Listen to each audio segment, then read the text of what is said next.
O time do Xbox não para, e no episódio inédito do podcast oficial do Xbox, tivemos dois executivos falando sobre coisas importantes. A Fatima, que é da área de inteligência artificial, e o Jason, que é, digamos assim, o chefão da próxima geração, da coisa que envolve toda a parte técnica e tecnológica do Xbox atual e também do sistema que vai ser colocado no próximo console. Dessa vez, eles falaram sobre a inteligência artificial, como que ela já está sendo implantada nos jogos, e olha só, é um negócio incrível. Além disso, tivemos também novidades sobre o Xbox Play Anywhere, que é aquele, digamos assim, serviço, um benefício que você pode comprar um jogo e jogar onde você quiser, seja no PC, no console ou no cloud gaming. São mais de 1000 jogos que receberam o Xbox Play Anywhere, sendo que você pode começar o jogo em um lugar e continuar em outro. Isso ajuda demais a muitas pessoas que não querem perder o seu save. E também novidades sobre o cloud gaming e a confirmação do portátil, o Project Kina, que a gente falou inclusive no vídeo anterior. Então, nada melhor do que para vocês receberem toda essa informação com a melhor qualidade possível. Eu legendei esse podcast para você, um pedaço bem interessante dele. O podcast tinha mais de 30 minutos, eu reduzi em mais ou menos uns 12 minutos e estou trazendo na íntegra para você, legendadinho, bonitinho, em português do Brasil, para vocês se informarem com qualidade, sem desfocar o papo que foi falado, não é verdade? Então, olha só, prestem atenção no que vai ser falado e depois me contem nos comentários o que vocês acharam sobre a inteligência artificial, o Copilot nos jogos, Play Anywhere, 1000 jogos e mais chegando, não vai parar. Cloud Gaming dominando e bombando no mundo todo e o portátil do Xbox que não para de ser falado. Assista o vídeo aí e logo mais tem mais vídeos aqui no Central Xbox. Eu sou o Léo Zera, beijo no coração de vocês, fui! Hello and welcome to the official Xbox podcast, the only podcast that comes to you from inside Xbox. I'm Ethan, and today we are digging into the recent updates to the Xbox platform, including AI, Xbox Play Anywhere, cloud, and more.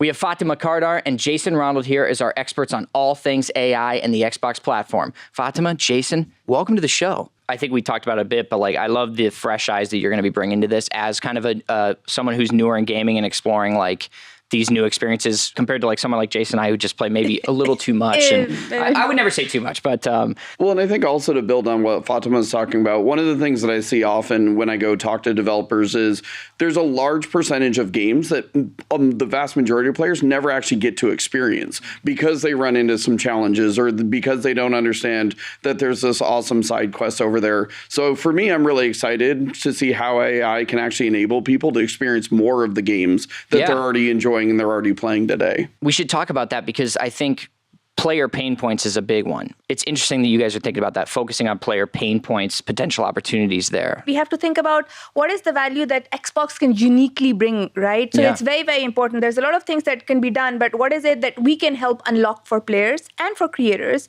and really then make sure that we can bring those people along, like I talked about. And that's when you put the next lens on how can AI unlock. I really don't want to start with AI. I really want to start by kind of really grounding myself in gameplay and players and creators and understanding their problems. So I feel that's going to be at the core of everything we do. Let's dive deeper into what we're currently building for players, specifically your team. Actually, it's fancy that you mentioned Copilot for gaming because that is one of the things that we are working on and we want to bring it out to players to try.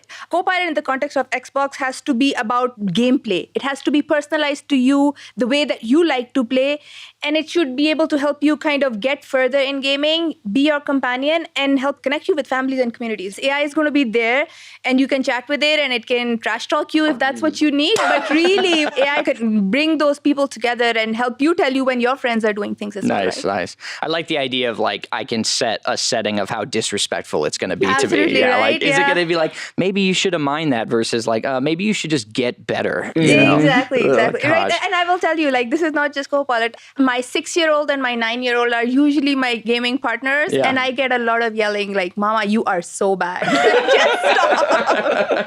I do we got a video. I'd love to take a look. Xbox Copilot prepares you for the competition. Oh no, Echo is taken already. What should I play now? Echo's taken, but Cassidy would be a solid pick with this team. His mid-range hit scan and Mercy's damage boost will work great on Ilio's ruins. Plus, you've done great with him on this map before.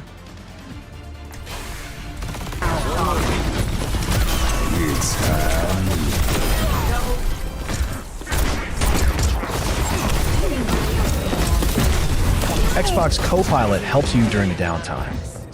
How did I die so fast? You stayed in the fight too long after your teammates were down. Great picks with your ultimate, but diving straight into Ramatra was a death sentence. Next time, retreat to regroup with your team.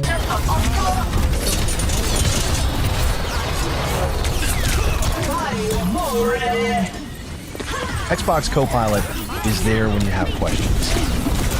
Whoa, what just happened? Sombra hacked you, disabling your abilities, then melted you with her machine pistol. To counter her, stay near Kiriko for a quick Suzu cleanse or move unpredictably to make hacking harder. That Sombra is annoying me a lot. I think it's time to switch heroes. Good call. Soldier 76 could work well here since you can pressure Sombra at range and self-heal to survive her engages. Stay with your team and keep an eye on flanks.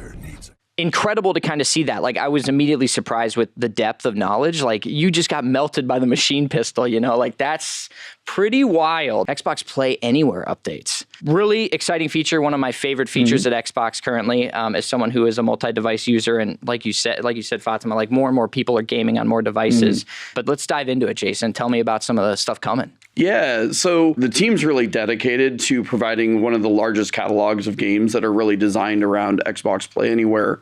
And when we first launched in 2015, it was one of the first steps that we took to really recognize that people are playing across multiple devices. And when you really think about like modern gamers, people that are used to Spotify or Netflix and whatnot, it's this notion of I want my library of games to come along with me wherever I go. And so when we launched it, this was really that first recognition of player behaviors are changing. And so when you buy the game on, say, your console or your PC, the game and the DLC is accessible to you on your console, on your PC, on gaming handhelds where it's supported. And even as we're starting to expand more and more into the cloud, I can now stream that game from anywhere.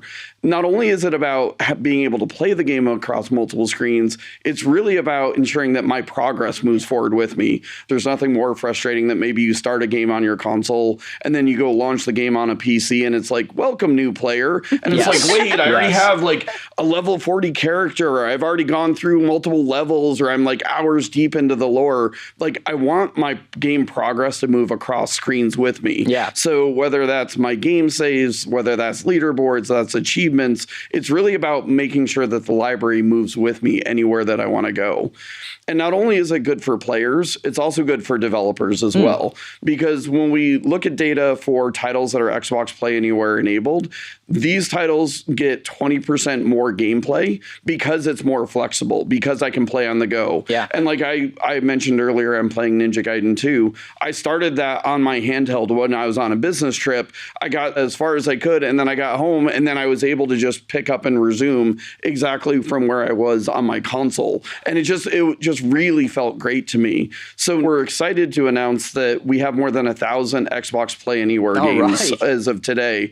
And there's many, many more coming. 1,000. That's amazing. And I went on a vacation, I think last week, and I was so excited for this vacation. I planned it 6 months ago, and legitimately the last week leading up to it, I was stressed because I was so obsessed with Avowed. And I was like, I'm gonna have to leave this game to go hang out with my friends in a wonderful place. Let me tell you, I have had multiple people, some of them might be in the room, who have told me they used to travel with their consoles in their backpacks. Oh, totally, definitely. I mean, it fits in a carry-on, you know, it's easy enough. It's great. Shout out Obsidian, because one, that game, I'm a huge fan. I love Avowed. And two, it actually saved my trip. I was playing like every night when I'd go to bed. Saved your trip, maybe not your wife's trip, is what I just heard.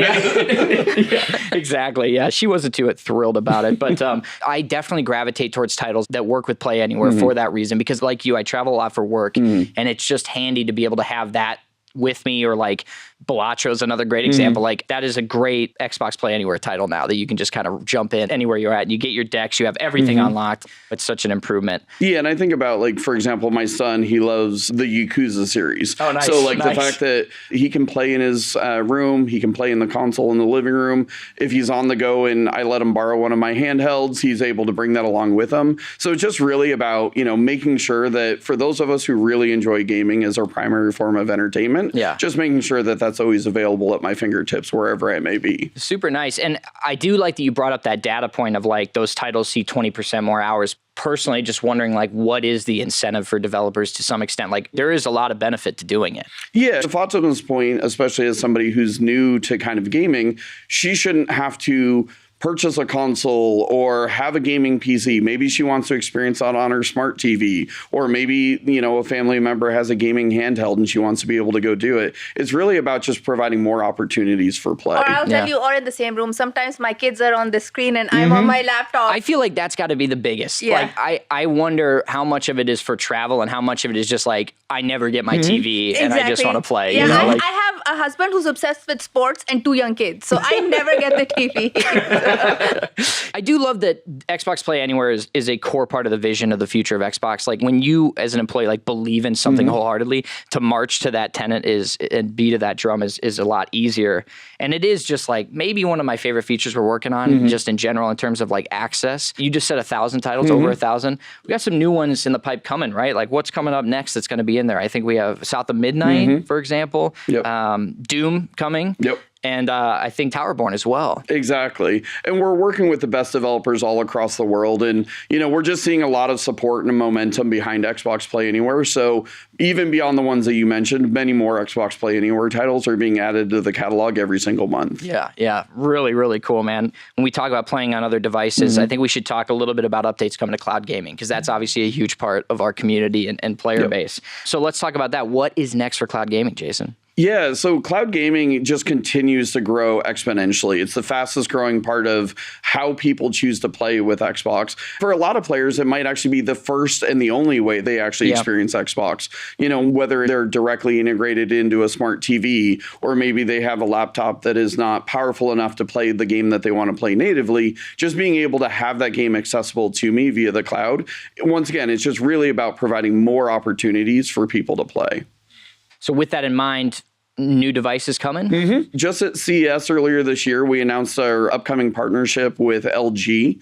And this is in addition to, for example, when we released on Amazon Fire TV last fall. And we have our existing partnership with Samsung in the smart TV space. So it's really about now providing access to Xbox on more than 200 million devices all around the world. And it's going to really take advantage of this flexibility that we're building into the ecosystem. Love it. And I love that, again, like, this just goes hand in hand with Play Anywhere. The vision is coming together. It's really great to see as a fan and someone who works here. Beyond cloud gaming and new devices, like I know that team has rolled out some other great updates. What can players expect to see? Yeah, one of the features that we released last fall was the ability to stream your own games, even for games that are outside of the Game Pass subscription. And it's just been hugely well received. We launched with more than 50 games initially, and we've added more than 20 games since the initial launch. Everything from Kingdom Come Deliverance 2, like one of the biggest games out there right now. Huge. And then I think about my son who loves Subnautica. So the fact that Subnautica and Subnautica Below Zero are available in this new way is just hugely awesome for players anywhere. Why do anything else other than play games whenever you can? Right. That's called good parenting. Yes, exactly. I do want to call out one game on this because I saw the list. Slime Rancher 2. This is one of my wife's favorite games. If you're a fan of Stardew, Slime Rancher might be up your alley. Write that down. Make a note. You might dig that game. It's definitely one of my wife's decompression games. So yeah, would shout that one out. And I saw Worms on here as well. I feel like Worms is a great one because it's like, that's a great one to kill time when you're on the go. If you like even just jump in with some friends and just play around, because Worms is maybe one of the best party games of all time. Like that's up there for me with just like Fusion Frenzy and stuff of just like, if you got friends in a room, you don't know what to play, I'm taking notes. boot up Worms. And I also think about like Cult of the Lamb as a great example. Oh, yeah. Like that has been in my backlog for many, many months. And now just to have the ability to play that wherever I am on the go, like it's super powerful. So, you know, I, like all gamers, have a long backlog of games that I have access to or I've purchased that I haven't had a chance to play yet. So just being able to, find those moments in your day-to-day life and being able to play them, super powerful. Super cool. Insider's testing this right now? Yeah, so this is available now, and then very soon this is actually going to be available on the console itself. That is it for this episode of the official Xbox podcast. For more on what Xbox has going on at GDC, please check out Xbox Wire and the Microsoft Game Dev blog at the links below all next week. See you next time.